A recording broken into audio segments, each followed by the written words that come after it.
J'en ai marre. Ah! Et comme j'en ai marre, eh bien, autant traiter ça et le partager pour sensibiliser le maximum de personnes. Pourquoi identifier ces animaux de compagnie? On en parle. Alors déjà parce que c'est la loi, voilà. C'est-à-dire que vous êtes obligé d'identifier l'animal que vous avez. Enfin, ça me semble un petit peu quand même logique. Vous reconnaissez vos enfants, il faut reconnaître du coup vos animaux. Et on va voir pourquoi c'est important. Identifier ces animaux de compagnie, pourquoi faire? L'été pointe le bout de son nez avec lui son lot d'abandon et de perte d'animaux domestiques avant les départs en vacances. Cependant, une obligation dont on parle moins entre en résonance avec ce malheureux phénomène, l'identification de l'animal. Si elle n'empêche pas l'abandon, elle permet au moins de le retrouver s'il est perdu ou volé. Pourtant, les identifications connaissent une légère baisse en 2022. L'identification des carnivores domestiques, ICAD, espère enrayer ce phénomène à travers sa semaine de sensibilisation du 12 au 18 juin prochain. À l'instant même où un animal domestique, chien, chat et furet, pose une de ses pattes dans l'habitation de ses propriétaires, celui-ci doit être obligatoirement déclaré auprès de l'ICAD. C'est un fichier qui gère toutes les identifications d'animaux de compagnie, explique l'ICAD. Pour cela, rien de plus facile.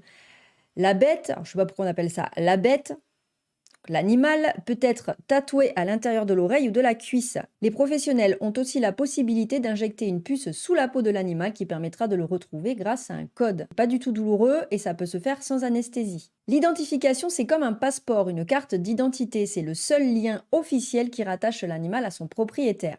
Les propriétaires d'animaux doivent cependant faire attention. En cas de changement d'adresse, même sommaire, comme lors d'un départ en vacances, de numéro de téléphone, etc., les nouvelles informations doivent impérativement apparaître au fichier d'identification. Mais ça aussi, c'est très facile. Vous avez un compte qui est créé sur l'ICAD et donc vous pouvez aller dire, ben voilà, du telle date à telle date, je serai en vacances à Palavas-les-Flots, à telle adresse. Et quand vous revenez, simplement, vous remettez votre adresse du domicile. Pour le changement de téléphone, c'est pareil, etc., etc. Golden Retriever ou sacré de Birmanie ont de la chance. Plus d'1 750 000 nouveaux animaux domestiques pour environ 950 000 chats et 800 000 chiens ont été identifiés l'année dernière. Mais ce processus diminue de près de 15% en comparaison en 2021. En Bourgogne-Franche-Comté, la situation est relativement similaire. En 2022, c'est 84 402 animaux identifiés, un chiffre en baisse d'environ 13% par rapport à l'année précédente.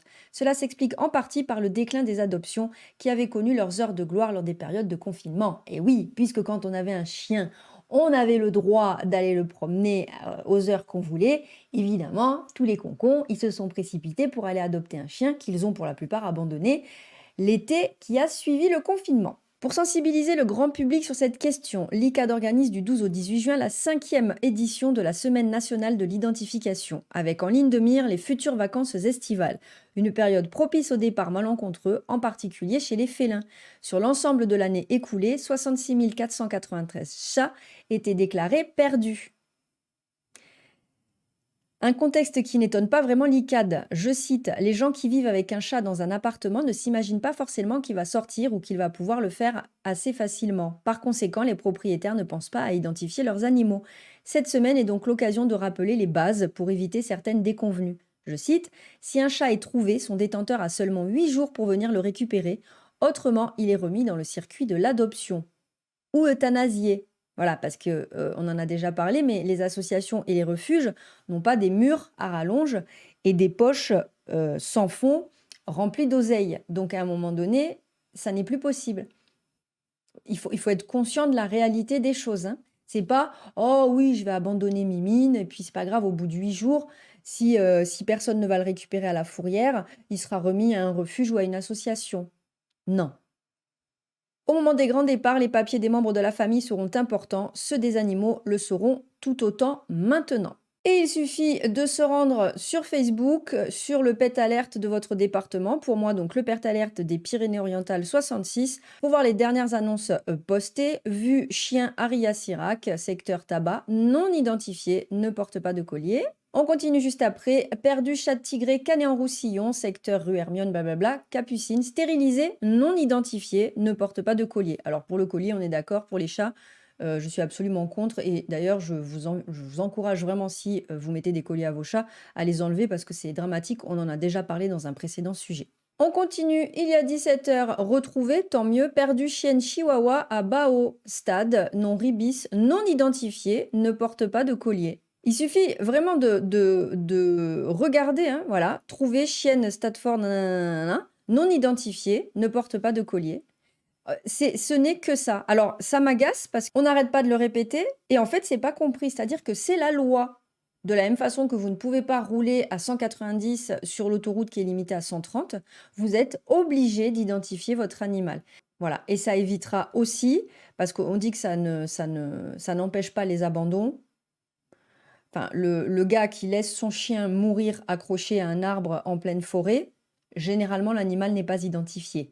S'il avait suivi la loi et qu'il avait identifié son chien, peut-être qu'il aurait eu au moins les cojones de se rendre dans un refuge en disant « Bonjour, j'assume de venir abandonner mon animal ».